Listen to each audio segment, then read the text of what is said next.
Keep listening, keep learning. The Tom Daniel Show. Keep listening, keep learning. The Tom Daniel Show. You're listening to The Tom Daniel Show, and I'm your host, Tom Daniel. Welcome to The Tom Daniel Show, where music, memory, and mass murder meet beneath the southern sky. You know, I've said before that my family tree's got tangled roots, but this time it's got blood in the branches. In this very special installment of Tangled Roots, I want to tell you a story that winds through the bare winter trees of Stokes County, North Carolina. A story that runs like blood through my own family tree.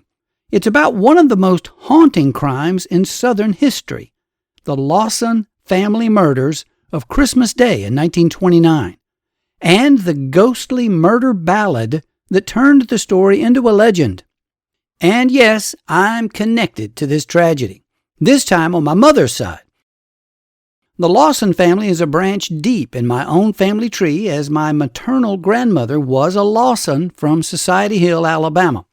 I believe my common ancestor with the murdered Lawson family I just mentioned must be my fourth great-grandfather, John Thompson Lawson.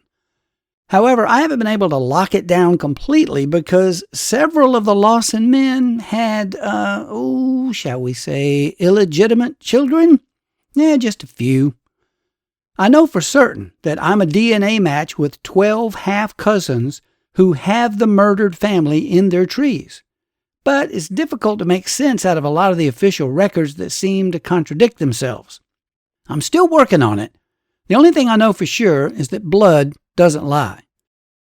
So let's go back to the morning of December 25th, 1929, in a small tobacco farming community near Germantown, North Carolina. Snow dusted the ground. Folks everywhere were finishing breakfast and getting ready to open up their Christmas presents. But inside the Lawson house, the holiday would turn into something out of a nightmare, a story so brutal that it would echo across generations. While other families were opening their presents, the Lawson family was getting murdered by their daddy. The Lawson family, Charlie, his wife Fanny, and their 7 children had seemed by all accounts like a happy, humble, working-class family. Charlie was 43, a tobacco farmer who'd worked hard to provide though times were tight. After years as a tenant farmer, Charlie had finally squirreled away enough money for the family to buy their own farm, and this would be their 3rd Christmas there. Now, he'd recently come into a little more money, either from selling part of his tobacco crop or from an insurance policy. And just before Christmas, he took his whole family into nearby Winston-Salem to have a professional family portrait taken. Now, that might not sound strange now, but in 1929 in rural North Carolina, it was odd. Professional photography was expensive, and Charlie was known to be tight. He even bought the whole family new suits and dresses for the occasion. It's that photo you'll see in all the old newspaper clippings. The family standing stiff and solemn in their Sunday best, children lined up like little dolls, Fanny holding the baby, and Charlie standing tall. Now, at the time, nobody thought much of it, but in hindsight, that photo took on a terrible meaning. Now, some believe it was a family memorial in advance, a photograph that Charlie knew was going to be their last. Later that Christmas Day, Charlie sent his oldest son, Arthur, just 16, into town on an errand. That act alone saved Arthur's life. Now, once Arthur was gone, Charlie took his 12-gauge shotgun, walked out behind the tobacco barn, and waited for his daughters Carrie and Maybelle, aged 12 and 7, to pass by. They were on their way to visit an aunt and uncle for Christmas. He shot them both. Then he beat them to ensure they were dead and dragged their bodies into the barn, placing stones beneath their heads like crude pillows. From there, he went to the house where he shot his wife Fanny on the front porch. Their daughter Marie, 17 years old, screamed and tried to run, but he caught her inside and killed her too. Then he killed James, aged 4, and Raymond, aged 2, likely in their beds. Finally, Charlie went to the crib and beat the infant baby Mary Lou, just 4 months old, to death. All in all, 6 of his children and his wife were murdered. And then, as if nothing had happened, he walked into the woods. Charlie stayed in the trees for several hours. He was seen there by neighbors pacing in a circle around a single tree, muttering to himself. He left notes in his pockets, mostly short, incoherent phrases. One of them read simply, "Trouble can cause," and that was it. By the time the neighbors heard the gunshot that finally ended his own life, Charlie had positioned himself with 2 notes folded inside his coat, 2 empty shotgun shells, and 2 letters addressed to no one. For years, the number one question that haunted everybody, from family to neighbors to folklorists, was why? Charlie was not a violent man. There were no prior signs of domestic abuse, no criminal record. He was religious, highly respected in town, hard-working. But something certainly cracked. Now here are the 3 most prominent theories, and I warn you, some of these are deeply disturbing. Number 1, the head injury theory. Now earlier that year, Charlie reportedly suffered a severe head injury while digging a ditch. Some neighbors said he was never really the same after that, moody, withdrawn, prone to strange behavior. A 1929 medical examiner noted the possibility of brain trauma. But here's the thing.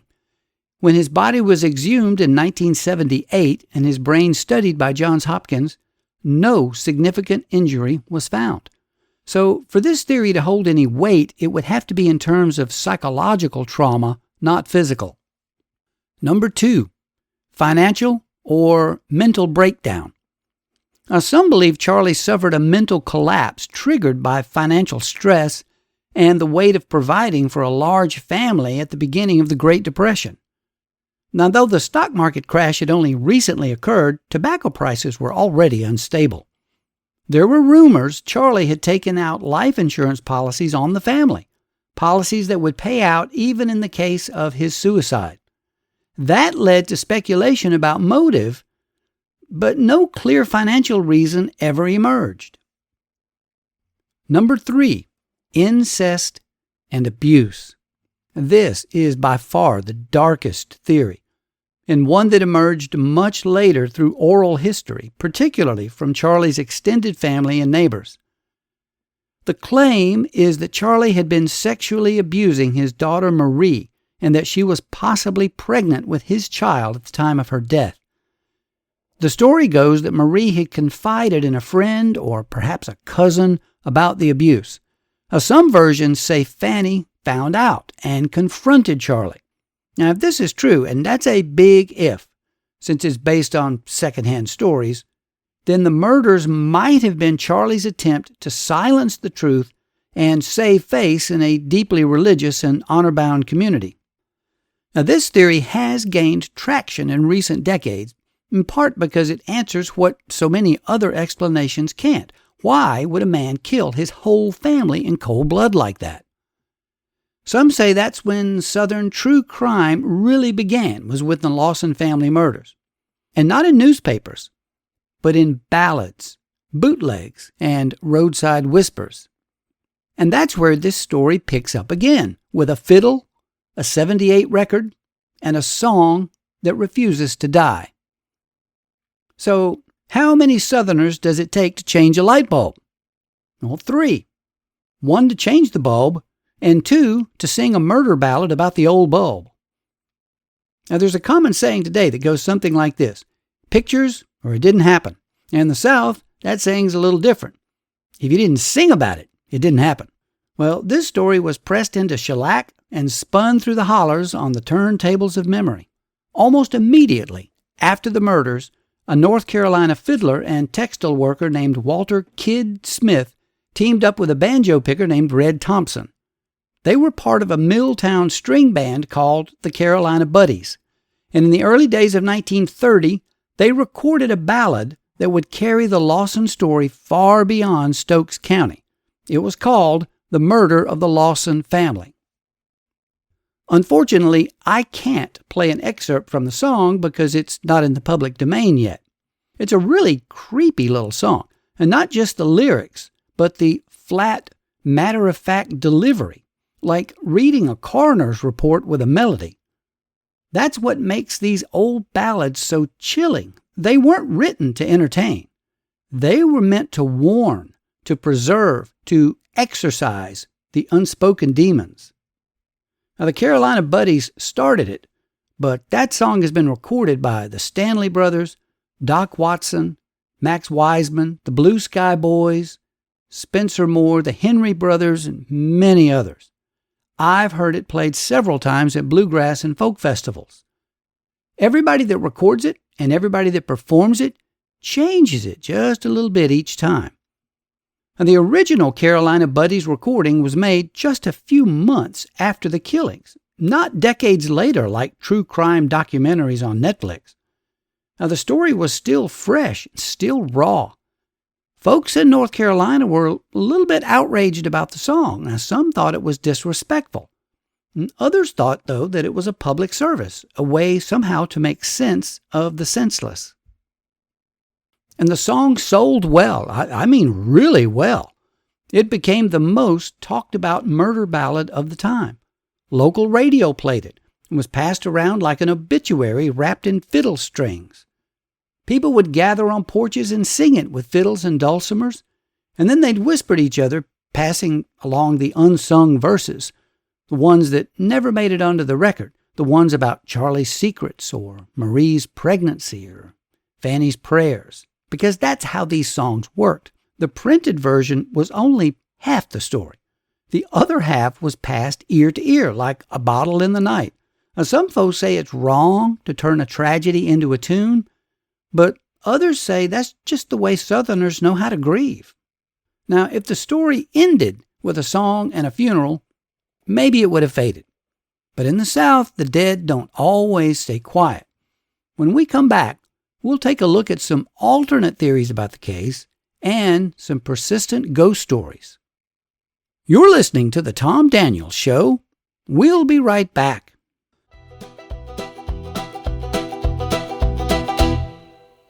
What are you waiting for? The Tom Daniels Show. What are you waiting for? The Tom Daniels Show.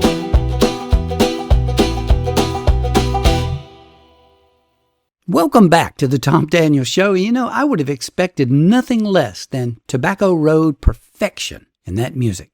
Mary Mac is the world's most perfect band.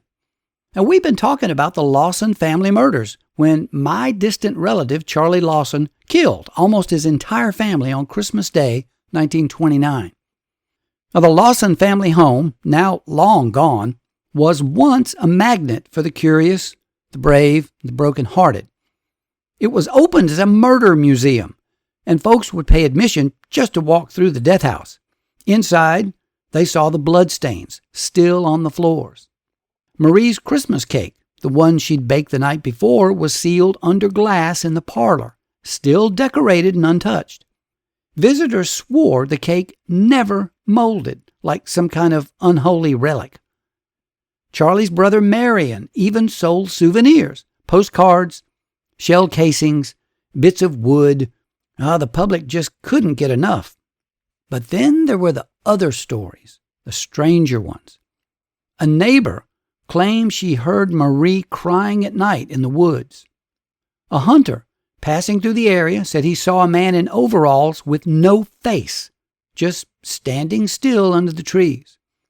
Others spoke of cold spots in the barn where Carrie and Maybelle were found. Local boys dared each other to spend the night on the property. Even in the modern day, paranormal investigators have gone out there with those EVP recorders and infrared cameras. And some claim they picked up voices, faint whispers saying, "Arthur," or "Forgive me," something like that. And that's not all. The surviving son, Arthur Lawson, never really escaped the shadow of that day. He grew up, got married, and had kids, but he refused to talk about that day and remained understandably bitter. He drank to try and drown it. And then he tragically died in a car crash in 1945 at the age of 32, kind of like a second curse. Hey, wait a minute. Speaking of Arthur, isn't it just a little suspicious that he was the only one to survive? I mean, how do we know it was Charlie that killed everybody? Well, the short answer is this. All the physical evidence, witness reports, and circumstances pointed directly to Charlie Lawson. But let's break that down carefully, and then we'll touch on the alternate theories that have emerged over the years, including the whisper of cover-ups and a second killer. So here are several reasons why Charlie Lawson was firmly believed to be the killer. Number 1, Charlie was found dead by suicide nearby. After the murders, Charlie was found in the woods behind his property with a self-inflicted shotgun wound to the chest lying near a tree. Near him were empty shotgun shells, several handwritten notes with cryptic phrases like, "Trouble can cause." His 2 shotguns, which matched the wounds on the victims. Footprints in the snow going around and around the tree where he was found, showing a pattern of pacing. Number 2, no signs of forced entry or struggle with an outsider. The murder scene inside the Lawson home showed no forced entry, no signs of a break-in, and no evidence that someone had fled or fought Charlie. Victims were taken by surprise. Some were killed in their beds, others while preparing food. Number 3, weapon ownership and familiarity. Now, the shotgun used in the murders was definitely Charlie's, and he regularly used it for hunting. He'd cleaned and loaded it days before, and, like most Southern men, was known to be proficient with firearms. Number 4, Charlie's behavior in the days leading up to the murders. Friends, relatives, and neighbors all said he seemed anxious and withdrawn. They also recalled that he'd been acting strange, muttering to himself, and keeping watch at night. He unexpectedly paid for expensive family portraits just days before the massacre. Number 5, positioning of the bodies. Now, after killing his family, Charlie took care to arrange the bodies, folding their arms, placing rocks over their eyes or pillows under their heads, almost as if laying them to rest. Now, were there alternate theories? Well, yeah. There are 3 main alternate theories, though none have ever had strong supporting evidence, and most rely on speculation or hearsay. So here are those 3. Number 1, the unknown killer theory. Some people have wondered if perhaps somebody else killed the Lawsons and framed Charlie for it, especially since nobody actually witnessed Charlie commit the murders. He left no clear confession, and the shotgun, could theoretically have been turned on him. Now, why that's unlikely is because nobody else had a motive. The property wasn't robbed. The crime was intimate, slow, and deliberate, not the kind of vicious attack that would have been required of a stranger. And again, all forensic and circumstantial evidence pointed to Charlie. Number 2, the incest retaliation theory. Now, as mentioned earlier, a long-standing family rumor of incest emerged years later, that Charlie had been abusing his 17-year-old daughter Marie, and she may have been pregnant with his child. In this version, someone who knew the secret, a relative, neighbor, even Arthur, may have murdered the family out of revenge or shame. Now, why this is unlikely is that this might offer a motive for someone else to act. It's got some problems. Why kill the whole family? The evidence shows it was Charlie's own shotgun used in the killings. And the eyewitness timeline, he was seen pacing in the woods afterward, not fleeing the scene. The much more likely variant of this theory would still have Charlie committing the murders because he was exposed or feared being exposed, not because of insanity or financial stress. Number 3, Arthur, the real killer. Now, this is kind of a fringe theory, and frankly, not supported by the evidence. But some have speculated that Arthur, the surviving son, might have played a role or even committed the crime himself. Now, why this is highly unlikely is that he was seen in town during the time of the murders. He had no motive. His grief was authentic, and he never profited from the tragedy. His uncle Marion did, but he didn't. And he died young, and his story never changed. So, do all roads lead to Charlie Lawson as the killer? Was he definitely proven guilty in a modern forensic sense? Well, no, not exactly. I mean, it was 1929. There were no fingerprints, no DNA, no ballistics experts as we know them today. And it's still not possible, not even today, to match shotgun pellets to a specific shotgun. But by the standards of the time, and even by today's common sense standards, all the physical, circumstantial, and behavioral evidence points directly to Charlie Lawson as the killer. And when he pulled that trigger on himself in the woods, that act sealed the case in the eyes of the public. Whether from guilt, madness, or shame, he didn't walk away. So what do we make of all this? A man kills his family. A town preserves the bloodstains. A song keeps the story alive. And now, almost a century later, people like me are still drawn to it. Because deep down, we know this wasn't just one man's madness. This was a crack in the mirror. A glimpse into how fragile anybody's family can be. I mean, one bad storm, one dark thought, one trigger pull, and the whole family tree comes crashing down. But like a good ballad, the Lawson story refuses to be buried. It's passed down, sung, investigated, feared. And maybe in some branches of my family tree, it's remembered, not out of horror, but out of a strange kind of kinship. A need to say, we didn't forget you. Not entirely, not ever. And so we come to the end of this story. Or maybe not the end, maybe just another verse. The house is gone. The blood has long since faded. But the memory remains in songs, in stories, and for me, in my very DNA. My connection to Charlie Lawson and his family is real, not just by blood, but also by heritage and culture, by that Southern inheritance that I carry, the weight of what isn't said, the shadow behind the smile, the hymn sung just a little too slowly on a Sunday morning. Charlie Lawson's crime wasn't just a family tragedy. It was a glimpse at the darkness that can grow in the most ordinary soil. And yet, what can we do about it? Well, we can write it down. We can sing it. And I guess we can make podcasts about it. In the South, when something terrible happens, we don't just bury it. We rehearse it like a sacred drama.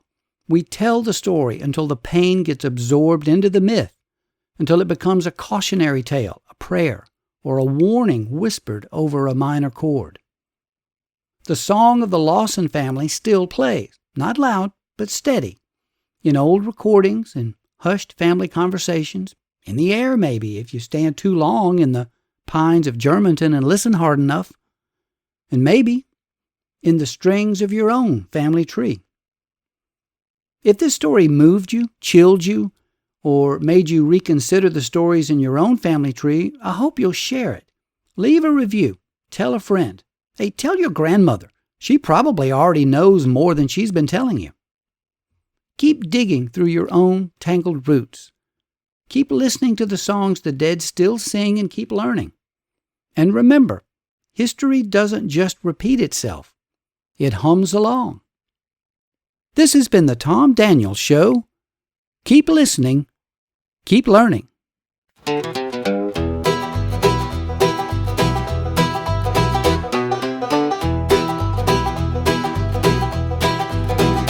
Keep listening, keep learning. The Tom Daniel Show. Keep listening, keep learning. The Tom Daniel Show. Take a break from your usual routine and tune in to the Tom Daniel Show. You'll discover the world of melodies and stories that you might not know. Keep listening,